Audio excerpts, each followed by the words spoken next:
Hello बच्चों। तो trigonometry की ये लास्ट लेक्चर होने जा रही है, जिसमें हम लोग ये आखिरी कॉन्सेप्ट जो कि हमारा बचा हुआ है ट्रिग्नोमेट्री में, वो सारी कॉन्सेप्ट को पहले ही हमने सारे कॉन्सेप्ट को कवर कर लिया। तो ये एक लास्ट कॉन्सेप्ट बचा था, जिसको आइए हम इस लेक्चर में कवर कर लेते हैं जल्दी से। तो ये कॉन्सेप्ट है ट्रिग्नोमेट्रिक आइडेंटिटीज़ से रिलेटेड। तो आइए हम समझते हैं। ट्रिग्नोमेट्रिक आइडेंटिटीज़ में मेनली 3 फॉर्मूले हैं। वो फॉर्मूले आए कहाँ से उसका प्रूफ भी हम समझेंगे, बट वो फॉर्मूले क्या हैं। पहला फॉर्मूला है cos square A plus sine square A equals to 1। हमेशा याद रखिए कि जब एंगल सेम होते हैं तो कॉस स्क्वायर ए और साइन स्क्वायर ए की वैल्यू हमेशा 1 आती है। सेकेंड फॉर्मूला है 1 plus tan square A equals to sec square A. और तीसरा फॉर्मूला है cot square A plus 1 equals to cosec square है। ये 3 फॉर्मूले हैं ट्रिग्नोमेट्रिक आइडेंटिटीज़ के। इन तीनों फॉर्मूलों को यूज करके हम लोग न जाने कितने प्रूफ के क्वेश्चंस लगा सकते हैं, हम लोग न जाने कितने क्वेश्चंस हम लोग आसानी से इजीली कर सकते हैं। बट हम इसका प्रूफ समझते हैं। पहले इसका प्रूफ समझ लेते हैं कि फॉर्मूले आए कहाँ से। बहुत ही सिंपल प्रूफ है। और जैसे कि अभी हम एक ट्रायंगल ड्रॉ कर लेते हैं। ये हमारा एक ट्रायंगल है, राइट एंगल ट्रायंगल। ये पॉइंट ए, ये बी, ये सी। तो यहाँ पे 90 डिग्री बन ही रहा है। ये 2 एंगल सही हैं। और तो हमको ये पता है कि हमें यहाँ पे पता होता है कि A B square plus B C square equals to A C square होता है। ऐसा हमें क्यों पता है? क्योंकि हम पाइथागोरस थ्योरम पढ़े हैं। तो पाइथागोरस थ्योरम के बेस पे हम कह सकते हैं कि ये चीज़ें पाइथागोरस थ्योरम के बेस पे हम लोग कह सकते हैं कि A B square plus B C square बराबर ए सी स्क्वायर होगा। तो अभी हम क्या करेंगे, वैसे अभी कोई भी नंबर लिखा होता है तो अगर हम उस नंबर में एक लीनियर इक्वेशन लिखी हुई है, लेट से ये एक तरह से लीनियर इक्वेशन ही तो हुई कि A B square plus B C square बराबर ए सी स्क्वायर।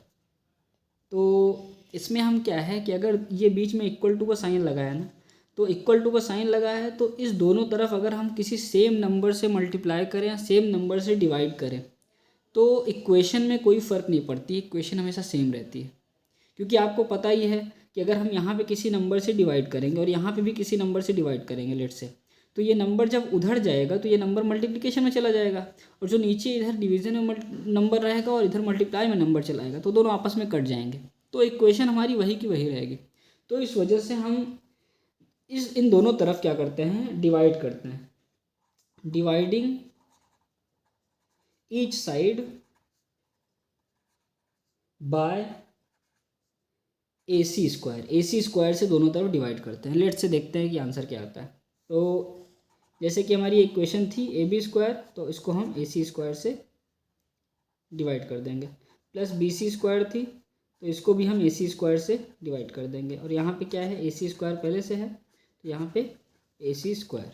तो ए सी स्क्वायर से ए सी स्क्वायर कट जाएगा, आप लोग देख पा रहे हैं। यहाँ पे क्या हो जाएगा, ए बी अपॉन ए सी का whole square plus B C upon A C का होल स्क्वायर बराबर 1। इतना आप समझ पा रहे हैं। अच्छा, इस ट्रायंगल में ए बी, इस ट्रायंगल में अगर हम इस एंगल की बात करें, एंगल ए के रिस्पेक्ट में बात करें, तो ए बी अपॉन ए सी क्या हो जाएगा, ए बी हो जाएगा हमारा बेस एक तरह से। इस एंगल के रिस्पेक्ट में ए बी क्या हो जाएगा, बेस, और ए सी क्या हो जाएगा, हाइपोटेन्यूस, यानी कि बेस अपॉन हाइपोटेन्यूस का स्क्वायर हो रहा है यहाँ पे। प्लस ए के ही रिस्पेक्ट में अगर हम देखें तो बी सी हमारा क्या हो जाएगा, परपेंडिकुलर, और यहाँ पे ए सी क्या हो जाएगा, हाइपोटेन्यूस का होल स्क्वायर हो जाएगा बराबर 1। तो यहाँ पे बेस अपॉन हाइपोटेन्यूस हमारा क्या होता है, जैसे कि हम सभी को पता है, कॉस ए होता है, कॉस ए का होल स्क्वायर प्लस, और यहाँ पे बी सी अपॉन ए सी क्या हो जाएगा, साइन ए का होल स्क्वायर बराबर 1। तो यहाँ से हम लोग अपना ये कंक्लूज़न ले सकते हैं। यहाँ से हम लोग कह सकते हैं कि जैसे कि ऐसे लिख देते हैं हम लोग, यहाँ से हम लोग कह सकते हैं कि cos square A plus sine square A equals to 1। ये हमारा हो जाता है प्रूफ इस फॉर्मूले का। देखा आप लोगों ने कितने आसानी से हमने इस चीज़ों को प्रूफ कर दिया। तो बस इसी ऐसे कुछ यूं ही हम लोग इसको ही प्रूफ कर देंगे। ये बाकी अभी हमने पहले फॉर्मूले को प्रूफ किया है, तो कुछ यूं ही हम लोग सेकंड और थर्ड फॉर्मूले को भी प्रूफ कर सकते हैं। तो देखिए यहाँ पे जैसे हमने जब ये नंबर लिखा था, जब ये, तो जैसा कि अभी हम लोगों ने पाइथागोरस थ्योरम से ये एक क्वेश्चन लिखा हुआ था कि A C square plus B C square बराबर ए सी स्क्वायर होता है ये। तो आइए हमने पिछले पिछले पिछले प्रूफ को करने के लिए इसमें ए सी स्क्वायर से डिवाइड किया था। तो इस यहाँ पे हम लोग ए सी स्क्वायर से ना डिवाइड करके अगर हम ए बी स्क्वायर से डिवाइड करते हैं तो देखते हैं हमको क्या मिलता है। तो दोनों साइड हम ए बी स्क्वायर से डिवाइड करते हैं।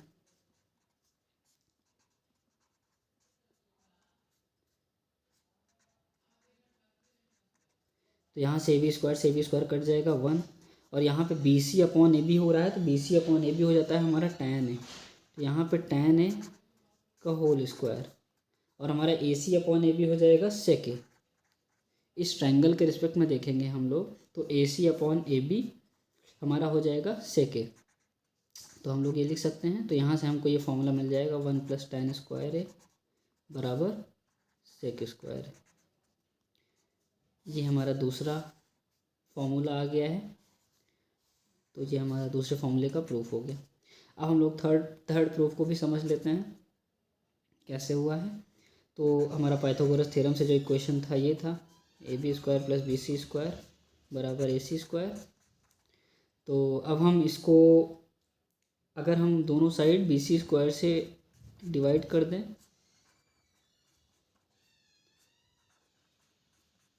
तो बी सी स्क्वायर से बी सी स्क्वायर कट जाएगा। बाकी A B upon B C, A B क्या हो जाता है, A B upon B C हो जाता है हमारा कॉट ए। तो कॉट ए का होल स्क्वायर प्लस 1 बराबर ए सी अपॉन बी सी क्या हो जाता है हमारा कॉसेक ए का होल स्क्वायर। तो यहाँ से हम क्या लिख सकते हैं, कॉट स्क्वायर ए प्लस 1 बराबर कॉसेक स्क्वायर ए। ये हमारा थर्ड वाला फार्मूला बन के आ जाता है। तो इससे हम लोगों ने समझा कि ट्रिग्नोमेट्रिक आइडेंटिटीज़ के जो फॉर्मूले हैं वो डिराइव कहाँ से होते हैं, हाँ, तो यहाँ पे हमने समझा कि ट्रिग्नोमेट्रिक आइडेंटिटीज़ के जो फॉर्मूले हैं वो डिराइव कहाँ से होते हैं। और फॉर्मूले आप याद कर लीजिएगा, ये फॉर्मूले हमेशा ही फ्यूचर में यूज होते रहेंगे डायरेक्टली। तो बार बार आपको ये प्रूफ नहीं करना होगा। तो ये फॉर्मूले आप याद रखेंगे तो आगे आपको क्वेश्चंस लगाने में आसानी होंगी। तो आइए इसी ट्रिग्नोमेट्रिक आइडेंटिटीज़ के कॉन्सेप्ट को यूज करके एक क्वेश्चन को सॉल्व करने की कोशिश करते हैं। ये मैंने एक एग्जांपल उठाया है जिसमें है to prove that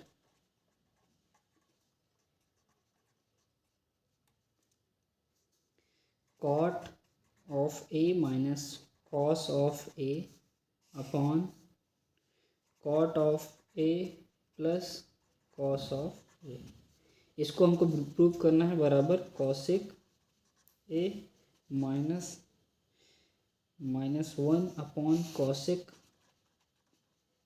A plus 1, ये हमको प्रूव करना है। तो ये हमारा हो जाता है LHS लेफ्ट हैंड साइड, ये हो जाता है हमारा RHS। तो हम लोग कोई भी एक चीज़ उठा सकते हैं, चाहे LHS उठाएं चाहे RHS। चलिए हम लोग LHS उठाते हैं। तो हमारा LHS क्या है, cot A minus cos A upon cot A plus cos A. तो हम लोग कॉट की जगह पे क्या रख सकते हैं, जैसे हमको पता है tan ए बराबर क्या होता है, sign A upon cos A होता है। तो हम लोग कॉट ए क्या लिख सकते हैं, कॉट ए बराबर इसका उल्टा हो जाएगा कॉस ए अपॉन साइन ए। तो बस इसी कॉन्सेप्ट को यूज करके यहाँ पे हम लोग इसको पुटअप कर सकते हैं। तो कॉट ए की जगह पे हम लोग क्या लिख सकते हैं, cos A upon sine A minus cos A upon में फिर से कॉट ए की जगह पे cos A upon sine A plus cos ए। ये यहाँ तक आ गया हमारा। अब उसके बाद हम जैसा कि आप देख पा रहे होंगे कॉस ए, तो कॉस ए इसमें से भी कॉमन ले सकते हैं और कॉस ए इधर भी है तो इधर से भी कॉमन ले सकते हैं। तो अगर हम दोनों तरफ अगर हम लोग कॉस ए कॉमन लेंगे तो लेट से यहाँ पे कॉस ए हमने कॉमन ले लिया तो अंदर क्या बचेगा 1/sin ए माइनस, अब कॉस से बाहर ले लेंगे तो इधर बचेगा 1 अपॉन में, यहाँ पे भी कॉस से बाहर ले लेंगे तो अंदर क्या बचेगा 1/sin है और यहाँ पे माइनस साइन लगा है और यहाँ पे सॉरी यहाँ माइनस नहीं प्लस होगा और यहाँ पे कॉस ए को जब बाहर ले लेंगे तो यहाँ पे बचेगा 1। तो अब देखिए आप ऊपर भी एक कॉस ए है नीचे भी एक कॉस ए है, दोनों आपस में कट जाएगा। फिर हम क्या लिख सकते हैं यहाँ पे कॉस ए से कॉस ए कट जाएगा तो हमारा आ जाएगा 1/sin ए -1 और यहाँ पे 1/sin ए +1। अब अगले स्टेप पे आप देख पा रहे होंगे हम आंसर के बहुत करीब आ गए हैं। 1/sin ए हमारा क्या हो जाता है cos के, क्योंकि cos के बराबर 1/sin ए होता है तो इस वजह से यहाँ पे -1 हो जाएगा और यहाँ पे 1/sin ए की जगह पे भी हम लोग cos के लिख सकते हैं cos के +1। तो अब जैसे कि आप देख पा रहे होंगे हमने RHS LHS = RHS कर दिया है तो यहाँ पे हम लोग लिख सकते हैं कि हेंस प्रूव्ड। तो आप जैसे कि देख पा रहे हैं एकदम आसानी से हम लोग ट्रिग्नोमेट्रिक आइडेंटिटीज़ के फॉर्मूले को यूज करके हम लोगों ने इस क्वेश्चन को सॉल्व कर लिया आसानी से। तो यही सारे कॉन्सेप्ट थे ट्रिग्नोमेट्री में जो मैं आपको पढ़ाना चाहता था और मेरे ख्याल से मोस्ट ऑफ द कॉन्सेप्ट्स हम लोगों ने पढ़ लिए हैं ट्रिग्नोमेट्री के। तो इस लेक्चर सीरीज़ को यहीं पे ख़त्म करते हैं। अगर आपको आपकी अंडरस्टैंडिंग इस चैप्टर को पढ़ के अच्छी हुई है तो प्लीज़ अपना प्यार इसको सब्सक्राइब करके इस चैनल को शेयर करके दें और हाँ वीडियो को लाइक ज़रूर करें और इस वीडियो में बने रहने के लिए आप सभी का बहुत बहुत धन्यवाद। चलते हैं मिलते हैं फिर अगले लेक्चर सीरीज़ में। Bye bye.